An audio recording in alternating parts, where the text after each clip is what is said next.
आपने हमारे चैनल को अभी तक सब्सक्राइब नहीं किया है तो सब्सक्राइब कर दीजिए, बेल आइकन घंटी भी दबा दीजिए ताकि आपको नए से नए वीडियो देखने को मिल सकें। आज मैं आपको बड़ी ही सुंदर कहानी सुना रही हूँ। बच्चों, आज दादी बहुत प्यारी कहानी सुना रही है। आप बड़े ध्यान से सुनिए और इससे शिक्षा प्राप्त करिए। हमें स्वाभिमान से ही जीना चाहिए। जो हम कर्म करें उसका जो हमें फल मिलता है वही सच्चा फल होता है। और किसी से अगर हम कुछ प्राप्त करते हैं तो जो हमें देता है वह कुछ ना कुछ उसका उसमें स्वार्थ जरूर रहता है। इसलिए हमें अपना कर्म करना ही चाहिए और स्वाभिमान से जीना चाहिए। इसी संदर्भ में मैं एक कहानी सुना रही हूँ। एक हिमालय पर्वत पर एक छोटा सा गांव बसा हुआ था। उस गांव में एक छोटा सा तालाब था। उस तालाब में एक कछुआ रहता था और मछलियां भी रहती थीं। और उसी तालाब में भेड़ पानी पीने जाती थी।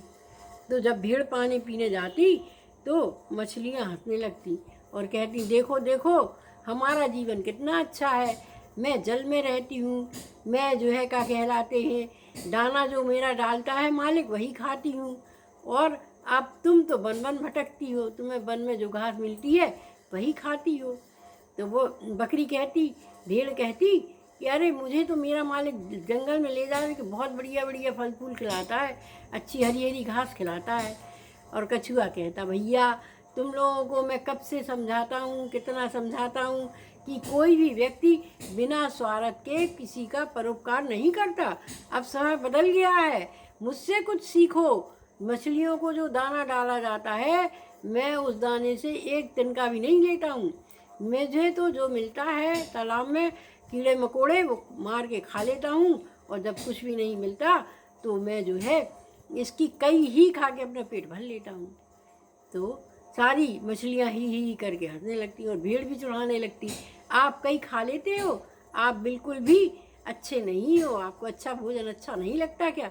वह कहता कछुआ, हाँ कुछ भी हो जाए, मैं स्वाभिमान से तो जीता हूँ, मैं किसी के दबाव में तो नहीं हूँ, लोग मेरे से कोई बदला तो नहीं ले पाएंगे। और कछुआ जो है तालाब की सतह में चला जाता और भेड़ अपने यहाँ चरने चली जाती। मछली भी जल का आनंद लेने लगती। होते होते बहुत दिन निकल गए, मछलियाँ बहुत मोटी हो गई। तो एक दिन भेड़ आई और भेड़ ने कहा, भाई तुम लोग तो बहुत मोटी हो रही हो। तुमने कहा क्या करें, मेरा मालिक खूब दाना खिलाता है तो हम लोग पेट भर के खाते हैं और जल में बढ़िया क्रीड़ा करते हैं। उन्होंने कहा अच्छी बात है। अब है चलने चली गई।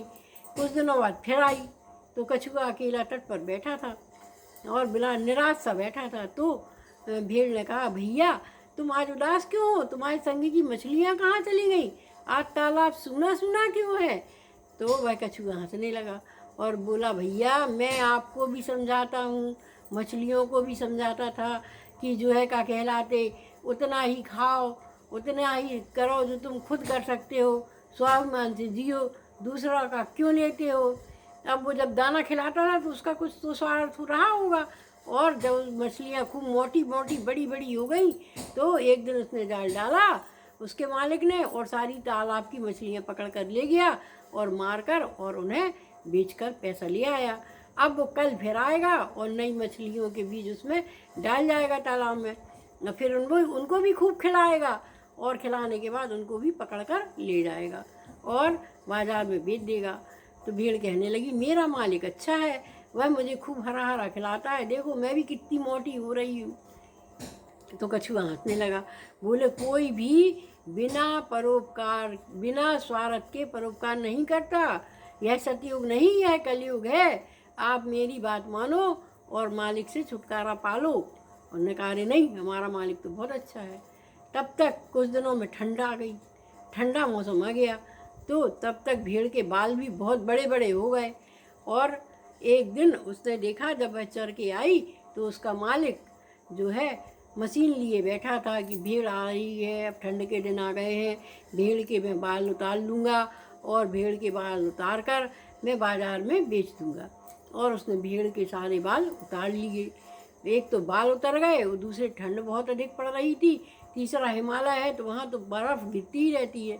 तो एक दिन भेड़ ठंड के मारे कँपने लगी, तो उसने कहा भाई अब तो ये मर जाएगी। और मालिक ने कसाई को बुलाया और कसाई को बुला के उस भेड़ को बेच दिया। जब वह भेड़ कसाई के संग जा रही थी, तब वह सोचती जा रही थी कि काश मैंने कछुआ की बात मान ली होती और मैंने अपने मालिक से छुटकारा पा लिया होता। जंगल में जो कुछ मिलता मैं वही खा लेती, तो आज मेरी यह दशा नहीं होती कि मेरे बाल उतरते, ना मैं मरती और ना मुझे कसाई के हाथों बेचा जाता। और कसाई ने उस भेड़ को ले जाकर दूसरे दिन काट दिया और उसका मांस बेच दिया। तो हमें इस कहानी से बच्चों यह शिक्षा मिलती है कि हमें स्वयं कर्म करना चाहिए, अपना कर्म करें और स्वाभिमान से जिए, किसी का एहसान नहीं लेना चाहिए।